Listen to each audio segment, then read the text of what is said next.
Салом ба ҳамаи тамошобинон, хуш омадем ба канали Арзанда. Имрӯз ҳамроҳ ширинӣ тайёр мекунем, аниқтараш торти панчо тайёр мекунем. Бисёр аз тамошобинон илтимос карданд ки ҳамин намуд тортро тайёр кунен ва хела шуд ва акнун имрӯз бошад тайёр мекунем. Хуб, маҳсулот барои торт ба мо лозим аст: 6 дона тухм, 6 қошуқ шакар, 6 қошуқ орд, 1 қошуқ сметана, разрыхлитель, ванилин, какао лозим аст. Ва барои кремаш бошад ба мо лозим аст сметана 1-2 қошуқ ва ҳатман сливки 33% ёки 35%. Ман ин дафъа пармалат гирифтам. Яке аз тамошобинон пурсиданд ки чӣ хел аст, як бор бинед ва ҳатман ман ин дафъа пармалат харидам ки то ки бинем ки чӣ хел аст. Ин 35% мебошад ва ҳатман сахарни пудра лозим аст. Ман фаромӯш кардам гирам. Дар аввал хамири тортро тайёр мекунем. Хамираш бисквити оддӣ мебошад, фақат ки шоколадни какао меандозем.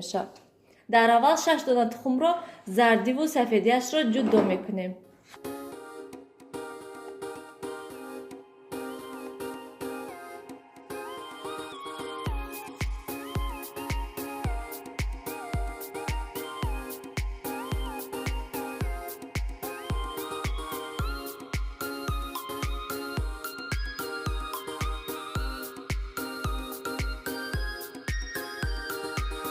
тамошобинони гиромӣ, зарди ва сафеди тухмро ҷудо кардем. Акнун ба сафеди тухм 6 қошуқ шакарро меандозем.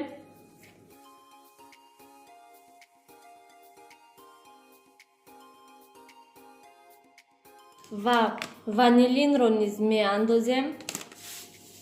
Ва акнун бо миксер хуб лат мезанем то ғафс шудани сафеди тухм. тамошобинони гиромӣ, сафеди тухмро бояд ки ана ҳамин хел мо лат занем. Бинед чӣ хел ғафс хушрӯ шудагӣ. Барои ҳамин то ана ҳамин дараҷа бояд ки сафеди тухмро лат занем ва баъд бисквит шумо дар ҳақиқат воздушни нағз мебиёяд. Акнун ба сафеди тухм зардиҳоро меандозем ва боз ками дигар лат мезанем. зардиҳоро низ хуб лат задем ва акнун ман боз як қошуқи дигар сметанаро меандозам, то ки бисквити мо аз ҳадди баъд хушки дилгир нашавад. Ва боз ками дигар лат мезанем. акнун тамошобинони гиромӣ, пас аз он ки ҳамаи маҳсулотҳоро хуб бо миксер лат задем, акнун ба 6 қошуқ орд разрыхлителро меандозем ва 1 қошуқи дигар какао меандозем. 1 қошуқ бисёртар андозем, то ки шоколадни хушрӯ тобад. акнун ҳамаи ин маҳсулотҳоро ба ана ҳамин маҳсулотҳо меандозему омехта мекунем.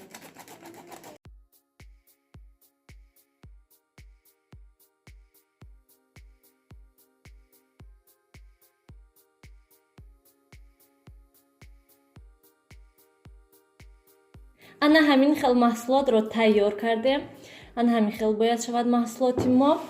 ва акнун ман ба деги мултиварка маҳсулотро меандозам.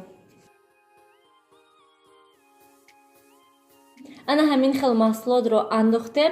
шумо метавонед ба листи тафдон андозед. ва акнун маҳсулотро ман ба мултиварка мегузорам дар муддати 50 дақиқа. шумо агар дар тафдон кунед, агар дар муддати 25-30 дақиқа тайёр мешавад.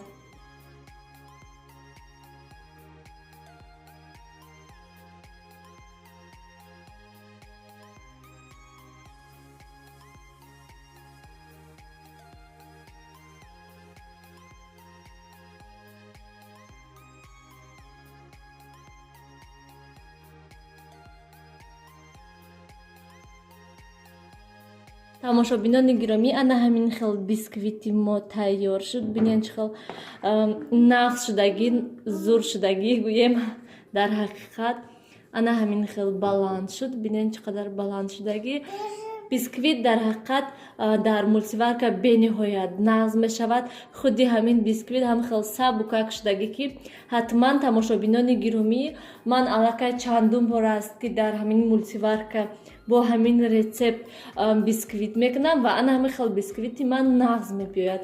бисёр аз тамошобинон мегӯянд ки анимон нашуд ё ки ин хел шуд.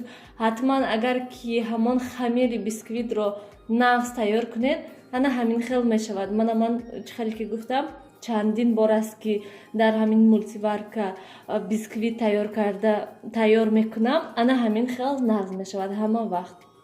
ва акнун мемонем бисквит пурра хунук шавад. Гармогарм буридан дар кор нест бисквитро. Мемонем бисквит хунук шавад ва мегузарем ба тайёр кардани крем. дар аввал мо сливки 33% ё ки 35%ро меандозем.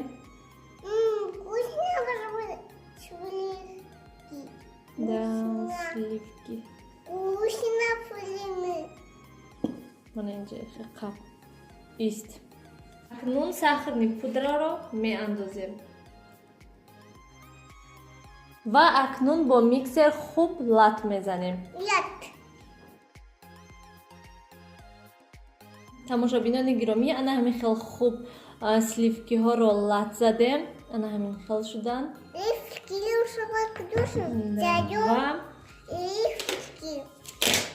Сливки. ва акнун 2 қошуқи дигар сметанаро меандозем. агар ки бохоҳед шумо крематон бисёртар шавад, метавонед 2, 3, 4 қошуқ чӣ қадаре ки хоҳед андозед. ман камтар меандозам, бас аст. тамошобинони гиромӣ, кремро ана ҳамин намуд тайёр кардем. крем тайёр шуд, ба як тараф мегузорем. ва акнун ана ҳамин бисквите ки хунук шуд мебуремша. 2 тақсим мекунем.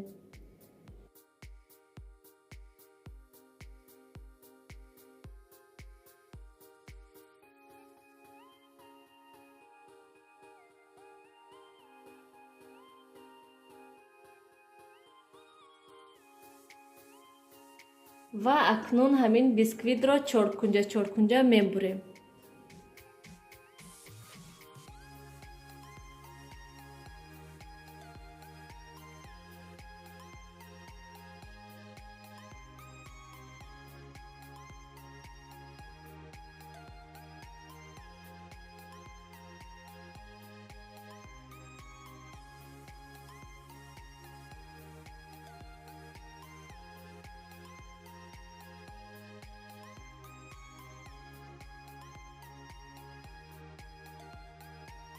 ана ҳамин хел бисквитро чоркунҷа буридем.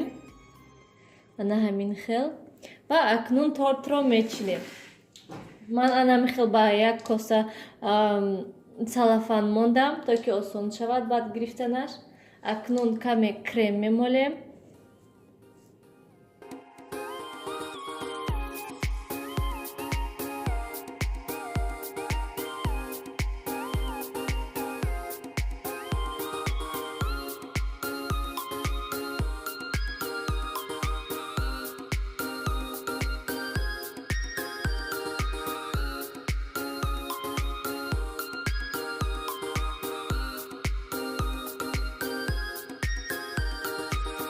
ана ҳамин хел тортро чиндем, болояшро бо салафан печондем.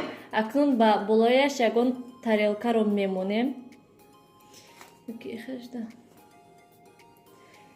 ва як банка пури об кардам, хеболошда мемонем ки то ки хушрӯ торти мо як хел шавад ҳама ҷош.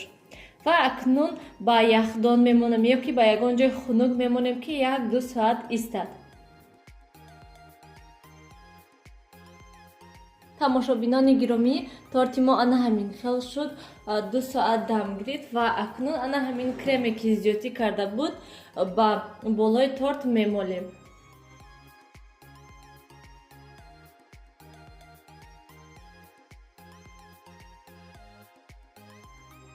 кремро молидем ва акнун ман ба ана ҳамин пакет шоколадро гирифтаму ба болои торт мерезем, яъне тортро оро медиҳем.